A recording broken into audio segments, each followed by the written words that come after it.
Well, here we are down in the secret lounge. You can see pretty significant water damage down here. It's up above the bottom of the lower shelves. I do at least have the whale out on patrol, trying to keep things safe around here. Let's give the whale a little shove, let it kind of take off and go out and take care of everything. No, don't crash into Hoth. Ah! Yep, this is gonna be a mess.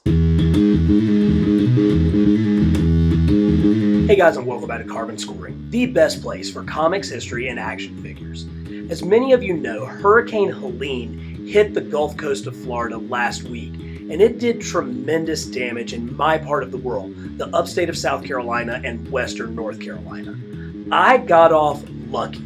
My family is safe. We had some huge trees come down, but none of them destroyed our house. And yeah, I had some flooding down in the secret lounge, but I've actually already cleaned that up, and it's going to come back even better than ever. But I had a lot of people in the toy collector community reach out to me just to check and see how I was doing, and I genuinely appreciate that, and it got me thinking, I need to do something to give back. So if you click on the link that's on your screen right now, you can make a donation to the American Red Cross's Hurricane Relief Fund. And I'm going to match every dollar that's donated up to $2,000. So it's an opportunity for us to take the opportunity to help those who are in need. Again, I was super lucky. I've got some wet action figures that I've already cleaned up, but other people lost their homes and lost their livelihood. So consider a $10 donation. Every penny goes to the Red Cross, not a cent goes anywhere else. And once again, thanks. But since I had to clean the secret lounge out anyway, why don't we take a look at some of the figures that I dug out of there? I moved everything out of the secret lounge up into my son's rooms. We're going to kind of take a look at some of the stuff that I pulled out of there. First off, this is a box of Toy Biz classic X-Men figures. We're actually going to go through that mystery box style here in just a minute, but let's take a look at the other stuff. I've got a ton of Hot Toys figures, the 12-inch cloth costume figures. These are the ones from Return of the Jedi. You can see the speeder bike and indoor Luke and Leia. The problem with those is the cloth costumes. And so when it gets so wet down there, their costumes can mold. So these are the ones that were actually down on the bottom row, the row that actually did get wet, that water seeped up in. I think they're doing okay. I brought them up here so they would dry out. Still a little moist, actually. I can still feel a little bit of the moisture on those cloth costumes. The problem is that they'll mold. You know, actually this speeder bike right here was actually sitting on the ground, so it was for sure underwater. Yeah, it's still pretty wet, even what, 2 days after I got it out of the water. So these are really, really high end to be down getting ruined by the moisture. Let's take a look at some of these, because they're not going back. Unfortunately, these are not going to go back into a setting where they could potentially end up molding and all of that. So we're going to have to find a new home for these Star Wars Hot Toys, because they're just incredible. Look at Chewbacca, Princess Leia. These are like the second versions of these that I've had, and the head sculpts are so much better. The technology has come so far. This farm boy Luke, let me get Leia standing back up. This farm boy Luke, just an amazing Mark Hamill likeness. So good. Ben Kenobi is another one that is just stunning how much it looks like Alex Guinness. Really incredible. I had a Han, but the new Han is so much better. Yeah, I mean, it's just Harrison Ford come to life. So we just cannot let these get ruined. They can't end up moldy down there. So I'm thinking about bringing up getting some different display shelves so that we can have a proper place for these incredible figures. Look at that Vader. Oh, so good. This was all underwater too. This is my 25th anniversary Joe series. So these are 3 3/4 inch, but they have like the level of detail that Classified had. These came out, I guess, in the 2008, like I guess from roughly 2008 to 2010. And I had kind of forgotten just how amazing these all are. Let me know if you want me to do a complete mystery box video on these, because they're basically classified, G.I. Joe classified figures in sculpt and in articulation, but in the 3 3/4 inch scale. They're really, really good. But I'm going to make the Joe display all vintage now, so these are going to have to find a new home also. The bottom shelf of my Marvel Legends was like a Shield, Hydra, AIM shelf. So like everybody that would be associated with that, like Madam Hydra and Viper and all that sort of stuff. So they're all in there. But one of my favorite shelves was the other bottom Legend shelf, and it's this look at some of the Hulk's bad guys. And most of these are Build-A-Figures. So these are kind of massive toys that like were taking up the bottom shelf. And of course, they all got wet. But let's look at each one of these because they're just ridiculously good. I mean, Armadillo, so cool. Now, a lot of them utilize some of the same bodies, some of the same kind of central bodies, which allows them to make all of these different figures, but it's given us this incredible array of Hulk villains that we wouldn't have any other way. I love Armadillo and how he's got his like ribbed Armadillo armor on the back, and then that head sculpt.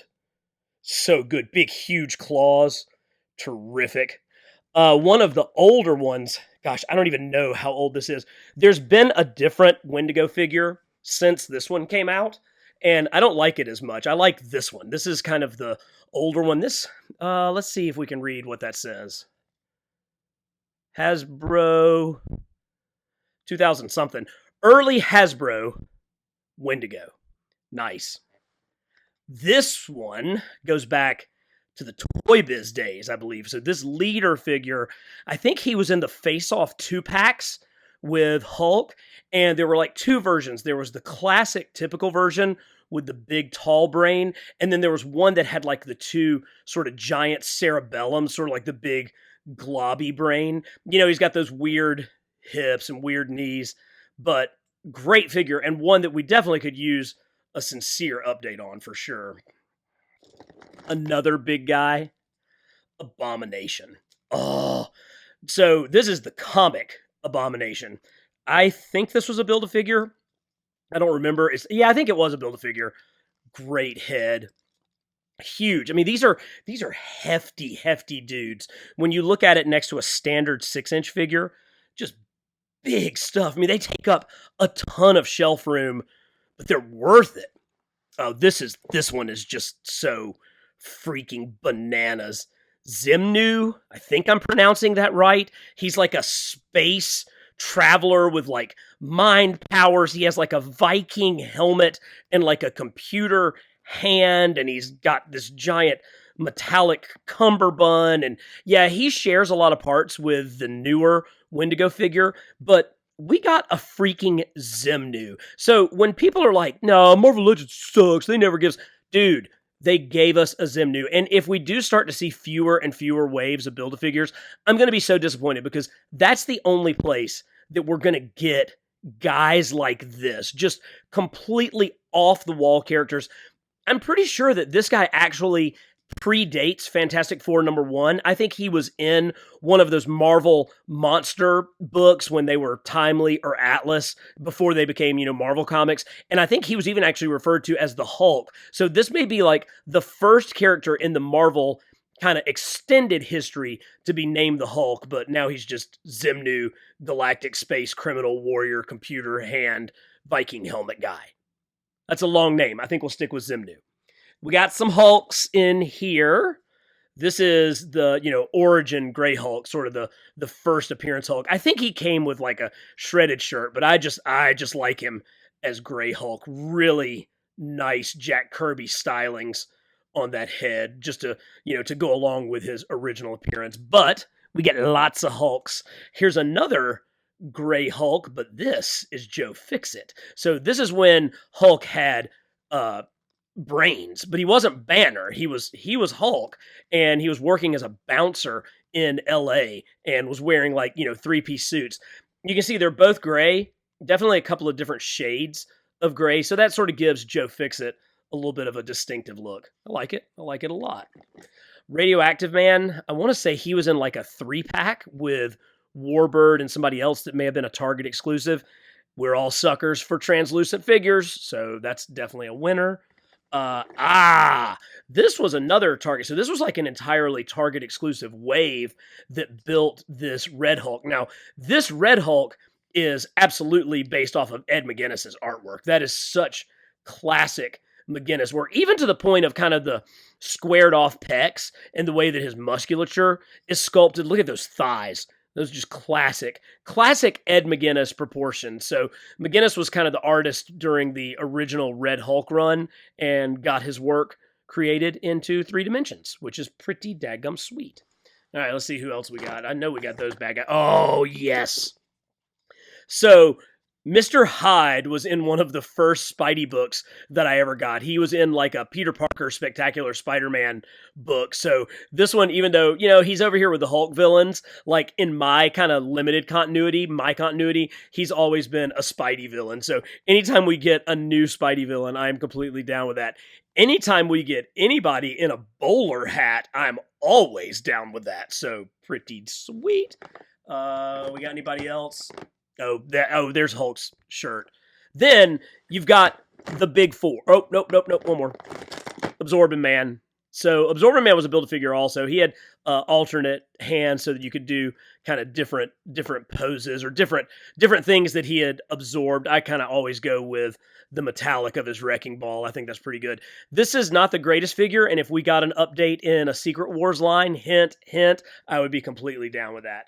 But last, we've got some pretty hard to find guys that we definitely need to see made again, beginning with the Wrecker, and then following up with his wrecking crew. Oh, they're all on these like super huge bodies, so they don't really fit in with a lot of the rest of your Marvel Legends, but together they look so good. Even with their goofy ball hips, they really represent this look. So there's Wrecker, and then I think this is Thunderball. Really awesome, huge guy. Comes with the same ball and chain that Absorbing Man had. Nice, very nice. Oh, God, what are all of their crazy names? That's a great one because of that helmet, that metallic, almost like Bring Out the Gimp, Silence of the Lambs sort of helmet. Of course, I'm always going to be a sucker for any kind of orange costume. And one more, super sweet. Great unique heads on each one of these. Huge bodies. They look so good together. I'm going to move the camera. They make for a fabulous foursome of fierce ferocity. Do I sound like Stan Lee with my alliteration? Anyway, let's before we take a look at some more figures, let's go back and see what day 2 after the hurricane looked like down in the Secret Lounge. All right, here we are. It's day 2. We're a little bit of 24 hours after Helene.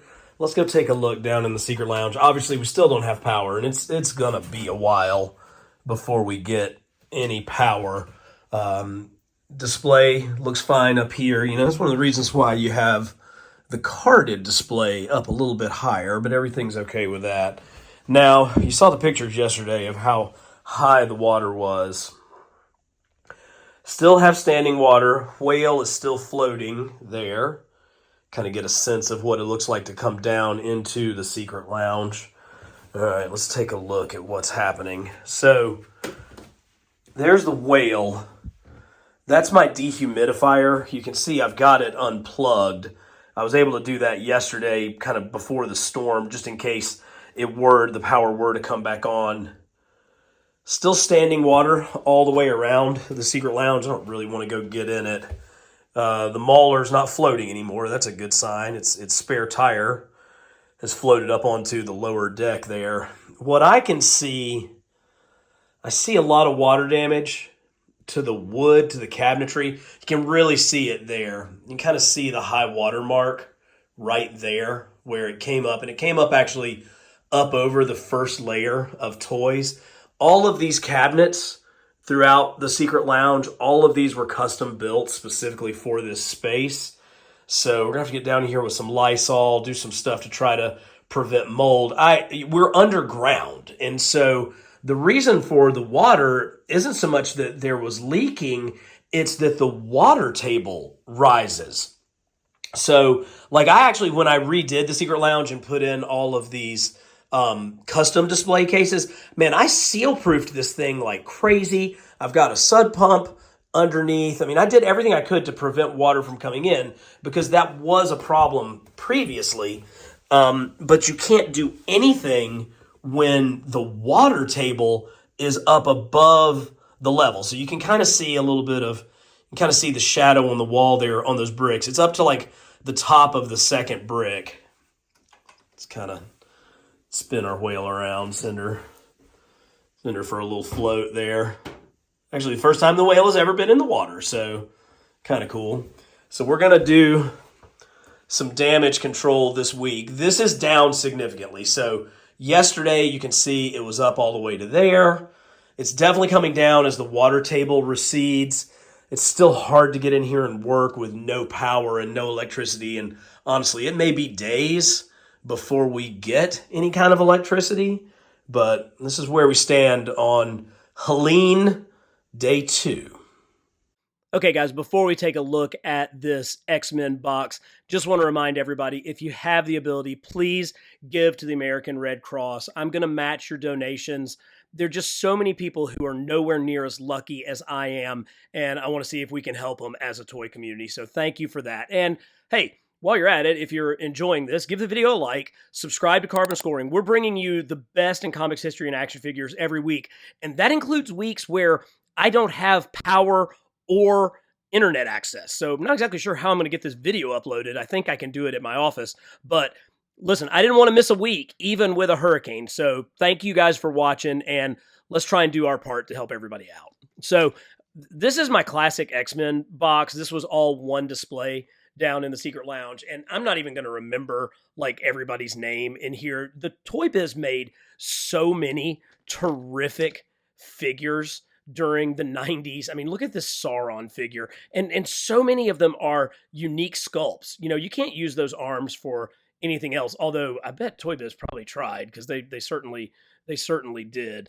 Some of them I'm not even going to know the names of. I think this is some kind of X-Force bad guy, but he's got this cool like vac metal. Or is this like some version of Sunspot or something? I don't know. Somebody will let me know in the comments.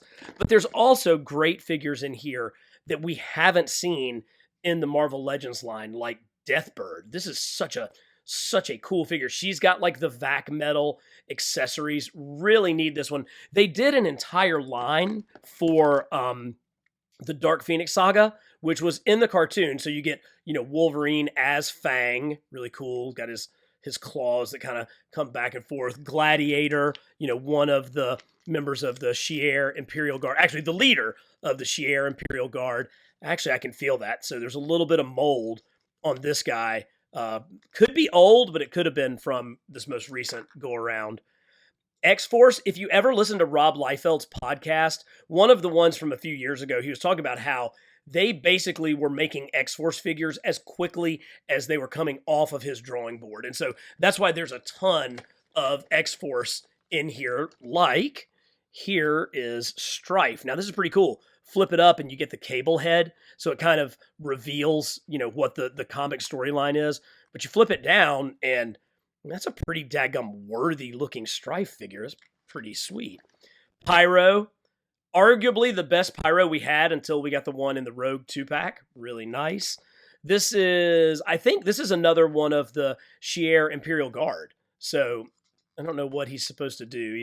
I'm sure he has some kind of crazy action feature, but we definitely need more of those guys to go along with Corsair. So Corsair has got his gun and his sword. Now, of course, the Marvel Legends one is equally awesome, but, you know, more, please. We need the rest of the Starjammers. As a matter of fact, let's look in here because we got most all of the Starjammers. Let's look around. Oh, yeah, here's one. Feral. Definitely need that. She's actually got a little bit of soft goods. Strong guy. Here's a sunspot. Because trust me, when your power is like molten lava or like the power of the sun, you need a blaster. Because, kids. Here's the Deadpool. Here's the Deadpool that I broke when I was filming my first Deadpool video. So that blade is completely broken. Absolute shame. But that's the original X-Force Deadpool figure. Oh man, this is one of the best ones. So I had no idea who this was. I picked it up off of eBay, this Executioner, and then he appeared in the X-Men 97 cartoon. Look at the detail on his little. This is really one of the best 5-inch figures. All the different accessories, all the sculpting, all the colors, soft goods, hard goods, everything that you could want in an action figure. Except he doesn't come with a giant ass gun like Cable does. Is that the most 90s Cable or what? They made a bunch of Cable figures, but this is the only one that I have because what else do you need? Pouches, shoulder pads, gun that is literally the size of the figure. Cable, baby. Love it. Bishop's another sweet 90s figure. Okay, now this one I know. So he, if you put his arm back and see if it'll work. Oh, his action feature, if you put the button on his back, it's not snapping. There it is. It'll flip over, and because his gun is on this hinge, it'll cock into position. So cool. If I was a kid when these came out, I would have jumped all over that. Phoenix actually lit up. You can see how her hair is translucent. So yeah, she's got a button on the back. I don't think no. Oh well, battery's dead after 20 years. Oh, this is that very first Gambit figure with the paper thin sort. Oh, he's got a kicking action. Oh, that is so nice. I love that. So if Gambit's in there, we got to have. Here's Weapon X Wolverine. We've certainly seen a ton of these in Marvel Legends and Diamond Select, but hey, can't go wrong with the original from the 90s. Here's another Gambit. So what a difference, right? So this is how I love seeing how these lines evolve from the original figure to all the different sculpted detail and just how much more dynamic this newer was. This one came with a light up feature as well. I think you put some cards in there and somehow I can see where the battery compartment is. But yeah, he would also light up. I don't think his eyes lit up, just like the card in his hand. So Gideon? Is that Gideon maybe? I don't know. We'll see. Some cool ones. Here's Nimrod. So not the Nimrod that I remember from the 80s and not the awesome Nimrod that we got as a deluxe figure, but Nimrod nonetheless. Now we're talking. Yeah, so, oh gosh, is his name Garza? But this is another one of the Starjammers. So we badly need this one and Hepzibah, or whatever the girl's name is, so that we can complete our Starjammers. Come on, guys. Those are, finishing that team is huge. Dark Phoenix also lights up. Let's see. Let's just check it, just for fun. No love. Oh yeah, here's another. Is that Eric the Red? I don't know. That's another crazy X-Force villain. But then you're doing. So this is not like a deluxe figure. This is the same price as everything else. You get this massive mojo articulated with banana sculpting and everything. Oh, love it. So cool. There's some really cool ones in there. Long Shot. So while we're thinking about Mojoverse, here's Long Shot, and here is Spiral. And Spiral, yeah, so sweet. The old superpowers, squeeze the legs, the arms move action. Nice. And you can imagine her with all of her weapons spinning around like a spiral. X-Force Havoc. Now, we gave Rob Liefeld some credit. He also kind of brought about maybe the chesty era of comics, and let me tell you, this Havoc is chesty. He did not skip bench press. Yeah, Alana, Colossus' sister. Is her head coming off? No. Very cool. Vac metal, different parts. Nice. This beast is cool because, his feature, he'll actually cut a flip. There's a way, this one's long since broken, but you could get his legs down and he would actually do a backflip. But very reminiscent of Jim Lee's art on New X-Men. I got the Quicksilver in there. So that's that Spidey body. So that's Quicksilver based off of a Spider-Man sculpt. I got a bunch of oh yeah, Maverick. Nice. So look how cool that is with the piping and big blaster and stuff. So from kind of Wolverine's, spy days, there's his buddy Maverick.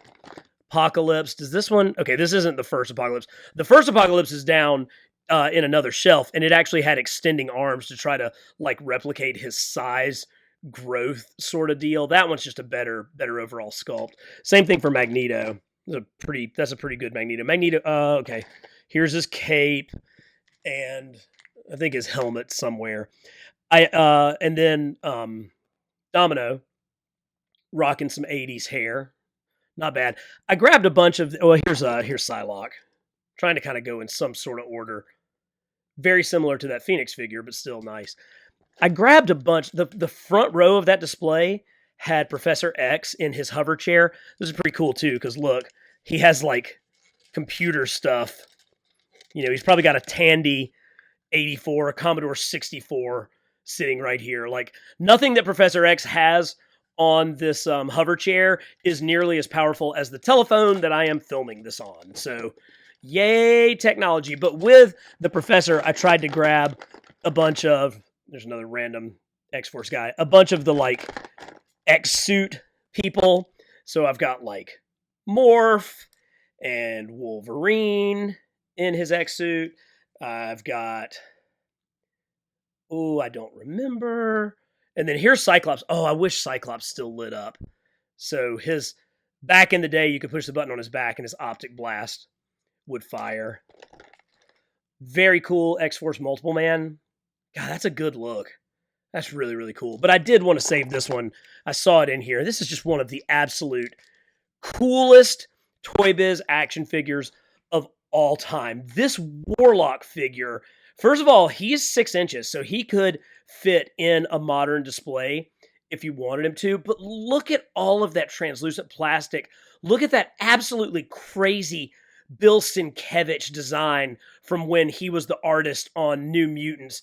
And this one kind of represents the time where Warlock and Doug, what was Doug's last name, had kind of bonded, because you've got the Douglock head underneath Cypher, and you just throw this on, clips right on, and you get this incredible Warlock figure. Definitely one of my favorites from the 90s. I think this one holds up the way that 1997 Beta Ray Bill figure that I love so much holds up. So, super, super choice. Fun stuff. These are going back in the Secret Lounge, but they had to get dried off and cleaned off first. But we're going to get these all back down there. So here's the good news. The Secret Lounge is back and is already on its way to being better than ever. I'm going to do a complete Secret Lounge tour later on in the year once I get everything completely finished.